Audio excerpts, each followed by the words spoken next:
If you're planning to come to Bali, but you have many uncertainties, how is it here? What should I prepare? What are the things I need to know? Then watch this video because I will share with you certain things I wish I knew before coming to Bali 3 years ago, because now I'm here the third time. In total, I was here for 10 months and I've lived in different regions like Canggu, Ubud, Uluwatu. I talked to locals and just people who live here for a longer time. So I pretty much am aware of the situation here and can give my true, honest opinion. What is it like being here, traveling here in 2025, 2026? Hello, everyone. My name is Samanta, and I'm an embodiment guide and certified in body based healing. I help women to reconnect back with themselves and their bodies.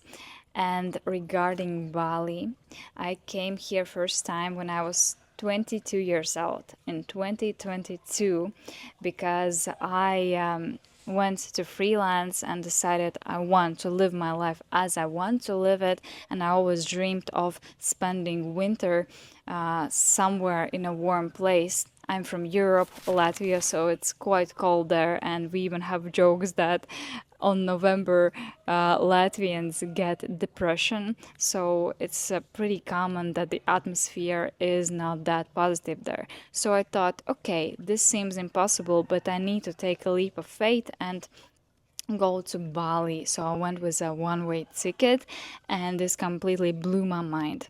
And after that, I was two more times, one last year and now this year.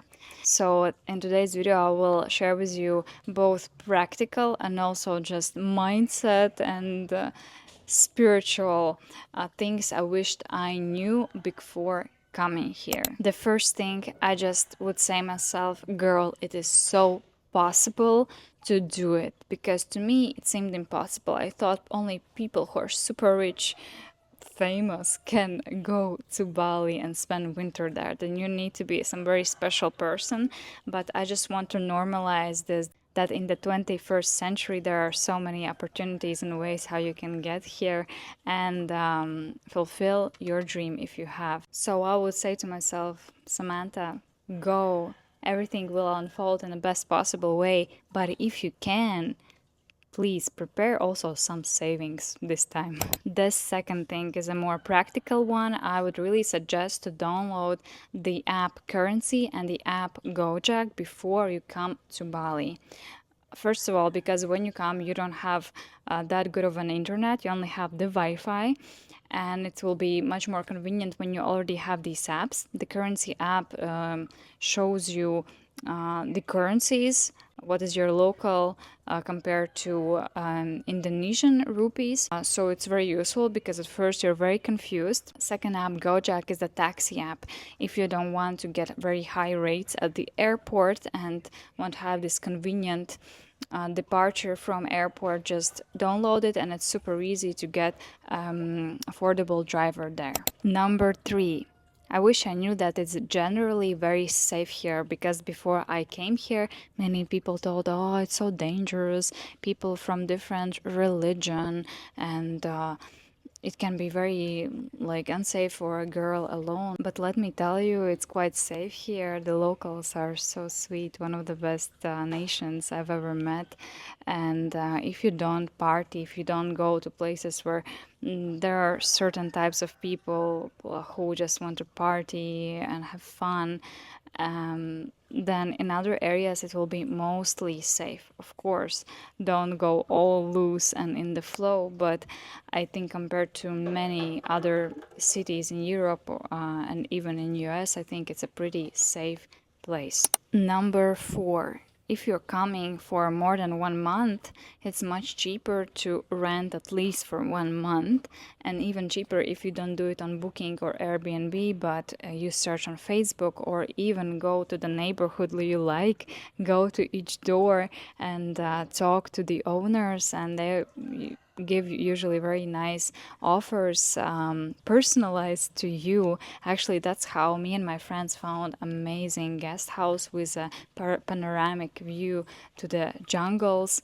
And I stayed there for many, many weeks, and was so much more affordable than I would go find it on booking. But of course, you need to stay here longer to do that. Number 5, you will fall in love with driving on scooter. I would say that to myself first of all, because of course I thought that it's also dangerous and scary. But when I came here to Bali for the first time, I understood that it's super difficult to live without scooter. There are basically almost no pavements like for pedestrians, and to drive you all the time need to call a taxi, or local taxi on scooter, which is not expensive. It's pretty affordable, but still, when it rains or when you need something spontaneous, it's just quite inconvenient to all the time hire someone else. So I realized I need to overcome this, and for me, riding a scooter became a whole experience, another experience I want to highlight, because it gives so much freedom. You overcome your fear. You have this wind in your hair. So be careful. If you have the opportunity, take the lessons. If you don't if you haven't ridden a scooter before. But I believe it's also amazing experience. But please, disclaimer, be very, very careful, and do it only if you have the license to do it. Number 6. It's actually very hot here, like really hot. Many people, including me, didn't think that it's actually so hot. It's so hot that it's pretty much comfortable only in the morning and in the evening, where you go out and you feel that you don't need to ever put something on yourself. During the day, especially if it's sunny, it's really too much. But if you go with scooters and you're mostly in some cafes or at your home with air conditioning, it's pretty good. You can do your things. And if you live in Ubud, it's mostly cloudy, so it's not as harsh sun. But at the same time, I wish I knew that if I want to travel to the north of Bali or climb like the volcano Batur, then it can get also pretty cold. So take also some jacket, something that you can put on yourself. Number 7, something just interesting that I noticed, that when you think about going to Bali, you think about how much you will swim in the ocean or in a swimming pool, but reality shows that people do it so rarely, including me. Like, I now live in a guest house, and I swam here in this month maybe 2 times, and it was in a very beginning. And the same thing with ocean. I go there maximum 1 time per week. And it's still because I live right now nearby. When I will go to the Ubud, I will probably go here even less. Number 8, local people are so kind. They're example of true kindness, sincerity, family values, and just talking to them is a beautiful experience. They have Hindu religion that I like very much because it's so positive. They celebrate all the time something. You can learn so many things, that you can be grateful and happy with the circumstances you have. And that was a beautiful experience for me to talk with them. They're living in the moment. They're having a much more simpler life, but oftentimes they're also so much happier than we Western people. 9. Yes, there will be interesting insects or animals. I had several encounters with monkeys. One time, monkey came to our villa and took durian. It's like a fruit. Then I also had in one other villa a mouse. Yes, a real mouse. I know that some people would really freak out. I was like, okay, I was living, there was a bed and there were like these sheets over the bed, so no insect or animal can come. But I talked to the owner, and there was just like a hole in the house, in a villa, where that mouse could come in and eat some fruits.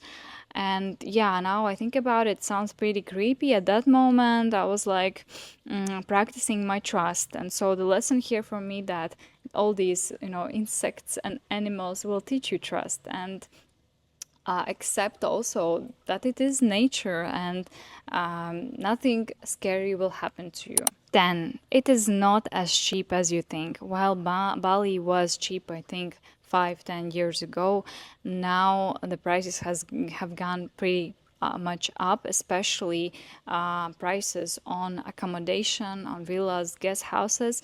And even though you think it's like $3 here, $5 there, in the end it can be like 3,000 per month. I usually count in euros. But it's true that it seems cheap in some ways, like still eating at cafes is cheap, still like driving here is cheaper. But in the end, when you count everything, for me it's basically the same as I would spend in Europe, but here the additional cost is also airplane tickets. But if we compare the prices in touristic places in Europe, if you go to Paris or to some popular places in Italy, of course, it will seem so much cheaper just being here. Number 11, if you're unhappy inside, nothing beautiful outside won't change that. You can still be unhappy in the paradise, and Bali has this special energy that brings out different challenges and sometimes obstacles just to teach you. It has a powerful energy, and you will get what you need here. And oftentimes you will face some situations that will be more than just relaxation.